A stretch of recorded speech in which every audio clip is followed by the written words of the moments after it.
And so he had a couple of triplexes he was selling. And so we were looking at different properties, how are we gonna make this work? What sort of deal are we gonna do?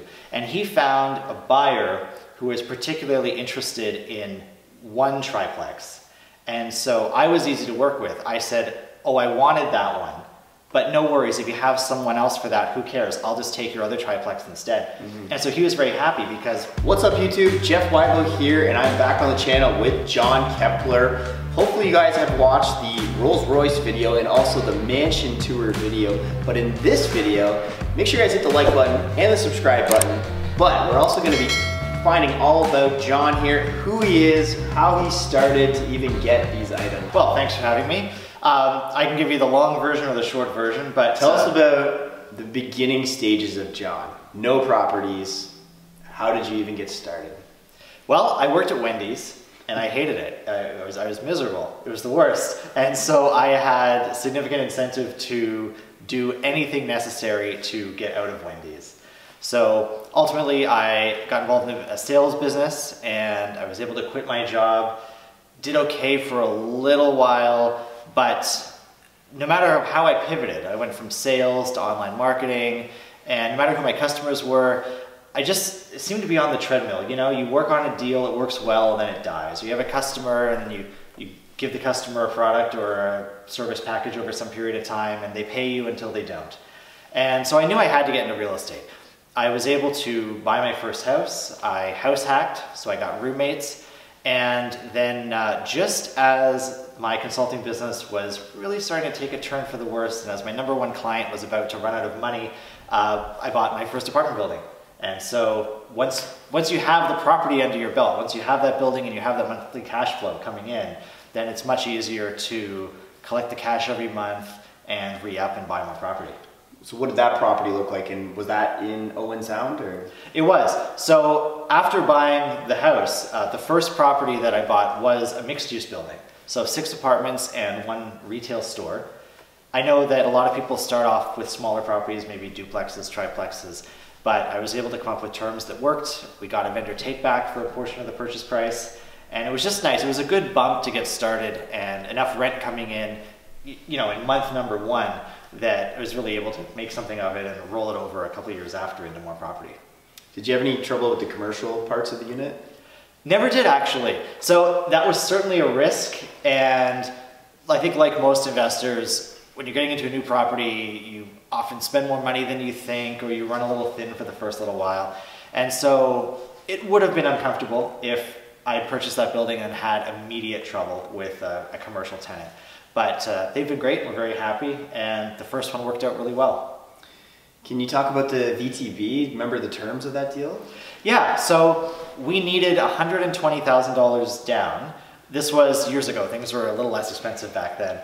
But in any case, we needed 120, we had 30, and I was just very upfront with the vendor. I said, my spouse and I, we have $30,000, that's what we've got, and we need 90. And so they made it work. They gave us a VTB for the other 90 so that we had the 35% down that we needed you know, to top up the 65% loan to value for the first mortgage. So I guess that's a bit of the moral of the story, is that you ask the question. A lot of people don't even ask that question out there these days. And well, that's the thing. I think a lot of people are confused in terms of VTBs, how to ask. I get messages on Instagram all the time where people say, how do you even bring this up? How do you even get the conversation started? I was just very straightforward. I said, I like your building, I believe I'll be a good operator, I'm enthusiastic, and here's what I've got, and here's how much I'm short, or here's how we can make this work in spite of the fact that I only have a certain amount of cash and otherwise I wouldn't be able to do this deal. And I think what it came down to was they saw the path. They saw how it was all going to work out, how eventually we were going to pay out the VTB, they were going to be made whole regardless, they were going to make some interest, you know, within that period of time. And ultimately they could take my offer or they could try to find someone else to work with, and that, I guess, was their second choice. They would rather work with me, rather get the deal done and be committed to a sale rather than continue to list it and wait for another buyer to come along who might have cash. For sure, because the next offer could be closing a lot longer. Maybe they liked your terms originally, so they just wanted to make yours work. You could have been further along in the process. It's a lot easier to make yours work than try again, right? Exactly. Well, and there's some value in being a contrarian as well. So I think one tried and true strategy in real estate that I'm certainly not going to knock, but one tried and true strategy is walk in with cash aggressively. So I think other people, maybe investors who were larger and richer than me at that time, they would have come in and they said, no financing trouble, no financing headaches, now give me my price. And they didn't want to, I mean, they only had a few buildings to sell. This was a big deal for them. This was their one-time exit. And they didn't want to have to take a low price. They wanted to get everything they wanted. And so offering some special terms allows them to still ultimately get what they want out of the building. And it's better than getting pushed around by a buyer who wants to pay less.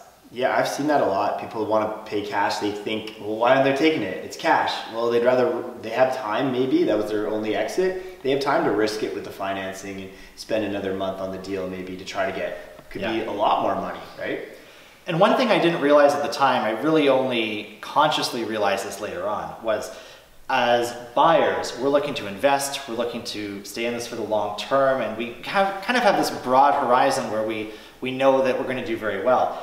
Contrast that with someone who's in a different stage of their life. They're selling, they're simplifying, so they have these assets. Maybe just the one building, maybe several buildings, but it's limited. So if they have 3 buildings to sell, that's it. That's going to be their activity.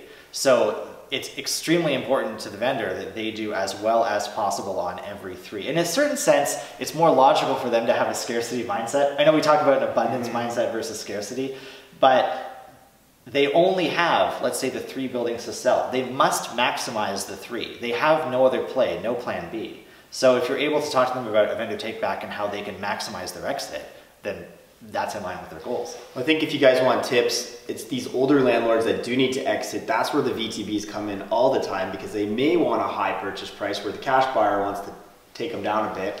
They want to retire off these 3 buildings. You say, okay, I'll give you your price, but I need a VTB. They're more willing to help you, right? Exactly. So yeah, precisely. And they're going to be doing something with the money anyway. So the money's going to go somewhere. If you offer them a VTB at a certain interest rate, even if it's low, even if it's comparable to a bank rate, they're contrasting your terms, if they're sophisticated anyway, they're contrasting the terms of your VTB with their alternatives. If they would go give it to some sort of money manager or something like that instead, they're seeing what the money manager would offer them. So again, you can structure it so that it's the best option for them. So you got the one property. How did you move on to the second one? So it was 6 units plus a store, right? So we're all ambitious and enthusiastic, and once I got into that building, I said, now I'm only going to do 6-unit buildings or 7-unit buildings plus. And so when a duplex and a triplex came along, I thought, well, this might be going backwards, which is ridiculous. But at the time, you have a growth mindset. I wanted big buildings. So I found a vendor who had a few properties to unload, and I said, I will only entertain the prospect of buying a duplex or a triplex if I buy them both together. So duplex and triplex. And I guess I was just feeling confident. I was coming off a win, coming off of VTB. And so I said, I'll only consider it if we do these 2 together, and we're going to need a VTB. And his response was to offer a VTB for a larger sum of money than I asked for. I think, this was years ago, but I think I asked for $30,000 as a VTB, and he said take 50. Yeah. And that was at a bit of a higher interest rate, and he wanted the return. Again, he had to do something with the money. And he was sophisticated enough to understand how the game works long term, and he was one of the more sophisticated investors I've ever dealt with. So he just wanted his return. So that's a small portfolio, triplex and duplex. I've seen where people put offers on large portfolios, and depending on where the seller is at in life, they either go for it or not, because individually they can probably make more marketing each one individually. But of course, if you're going to buy them all, people are going to want a bit of a deal on that. Yes. Actually, one thing worth mentioning here, and I do talk about these deals from time to time, but one thing I don't usually get a chance to mention on YouTube about this deal in particular that we're talking about is this vendor was very focused on liquidating a set number of properties. And I was easy to work with in maybe a different way than you might first think. I just wanted properties. And so he had a couple of triplexes he was selling. And so we were looking at different properties, how are we gonna make this work? What sort of deal are we gonna do? And he found a buyer who was particularly interested in one triplex. And so I was easy to work with. I said, oh, I wanted that one, but no worries, if you have someone else for that, who cares? I'll just take your other triplex instead. And so he was very happy because he had this one buyer who wanted this one deal, and I didn't mess with it. I said, cool, sell that property to that guy, I'll just take your other stuff. And so he loved it because his goal was to liquidate it all, and he was able to just, you know, put the puzzle pieces in the right places and coordinate so that these multiple buyers are buying these multiple properties from him at the same time, and he was just exiting. So I didn't mess with that. I didn't fight with him or say, give me that triplex, not this triplex. So we just basically substituted another property. And so I was easy to work with, he was easy to work with. All right, so how many properties are you at now? So we talked about how I got the house, I got the mixed use building, and then a duplex and a triplex. So at that time we were at 4. We just bought property number 19 last week. Oh, congratulations. Thank you very much. Which one was that? So it is 7 apartments plus 2 stores. So again, another mixed use property. Bought it from a vendor who we've worked with previously.